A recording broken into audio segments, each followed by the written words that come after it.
another spat seems to be brewing between the U.S. Secretary of State and the Israeli government. It all started after John Kerry expressed his concern over the lack of progress at peace negotiations with the Palestinians. Well, Mr. Kerry, who has been holding back and forth talks with both sides, said over the weekend that the status quo being maintained by Israel is not sustainable. And he also warned that many countries could seek to boycott Tel Aviv if peace negotiations fail. Now, this triggered an angry response with Prime Minister Benjamin Netanyahu, saying that any efforts to boycott Israel would be unjustified and counterproductive.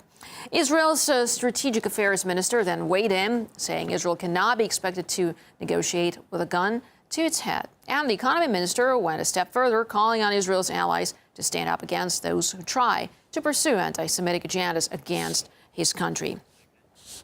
Well, there's been a public backlash, too, with some 2,000 Israelis gathering outside the Western Wall in Jerusalem last week for a prayer rally against U.S. efforts to broker an agreement. The two sides resumed peace talks last July. A deadline has been set for April, with Israeli settlements in the West Bank and East Jerusalem remaining a key sticking point. Let's now bring in Amir Oren. He's a senior correspondent and columnist for Haaretz newspaper. Thank you so much, Mr. Oren, for joining us here on RT International to discuss this. So, what do you make of Israel's reaction, and especially the Israeli government, to Kerry's words? I mean, could they be overreacting? Diplomatically, it makes no sense at all for Netanyahu and his government to try and fight President Obama and Secretary Kerry and their administration. But that is because politically it must make some sense. The target audience is the Israeli public as the deadline approaches for the Kerry outline, the framework agreement between Israel and Palestine to be unveiled, and because this particular framework is going to be palatable to most of the Israeli public, Netanyahu is aiming at his right flank. His political base within the Likud party and with other parties and groups to the right of it is against the Kerry paradigm, and therefore it all means that Netanyahu, rather than starting to lay the ground publicly for an acceptance of the Kerry proposals, is going to be actively working against them. All right. Well, as we know, business and politics often go together, and some of the European businesses have already stopped or limited trade with Israeli businesses in West Bank settlements.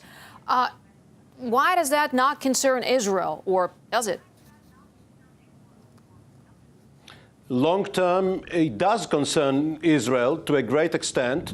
The impact has not been greatly felt yet, except in the occupied territories where Israeli businesses have already been boycotted to some extent by other importers world over, because people have made a distinction between products of the West Bank and those of Israel proper. But now the threat is that all Israeli products could be boycotted because of Israel's policy vis-à-vis the territories. This is indeed a cause for concern. And in your opinion, will the Israeli government ever back down to the question of settlements? The Israeli government is right now politically dependent on the settlers and their supporters. Israel must have another round of elections and another sort of coalitions or governments before it can sign the sort of peace agreement that Secretary Kerry is probably preparing. However, Palestinian President Mahmoud Abbas must come forward and help those pro-peace groups in Israel fight the Netanyahu government policy, because up to now, Mahmoud Abbas, has been too silent on his part of the deal. Well, the deadline for peace deal is in April. And how realistic, in your opinion, is it for Israel to meet that deadline? And also, what is Israel already doing? What sort of steps is it taking to reach it? It's quite a flexible due date. It's not really a deadline because it could move backwards or forwards a few weeks or even months. It is only a framework agreement. This is not the peace deal, the end of claims, the end of the conflict that everybody here has been hoping for, but not everyone has been willing to pay the price for.